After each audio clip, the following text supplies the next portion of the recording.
separate vetoes. And our first map of the evening is going to be Anubis. Of course, I'm a huge fan of Anubis, so I can't wait to see how these two teams perform on it. Freddie, I know that you've done quite a bit of South America, over the last few months and so on with various tournaments. So what are you thinking we're going to be seeing with these two teams, particularly here on Anubis?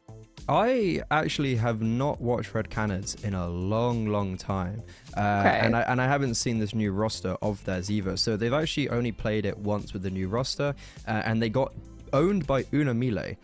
Una Mile are not a team that should be beating Red Canids in any way, shape or form. There are no questions about it. And with Urara, they obviously have made roster changes as well, but they did have at least 4 players going into the end of last year, and they're doing well against like the academy teams. They're beating like Pain Academy, MIBR Academy, for instance. It's respectable to be on the lower end of ESL Challenger. Like, you're here anyways. But they actually did play against Del Amigos, who is it's one of those, like, in South America, in maybe like the kind of level below this, you have a lot of teams who are mixes of players who in general don't have a team or have just been benched. So at Del Amigos, you've got Showtime, who recently was on Bounty Hunters, for instance. You've kind of got like good names, but like, it's not a formidable team. They wouldn't have many reps under their belt as a collective. And then you have them beating Urara. And so both teams, Anubis, I don't really know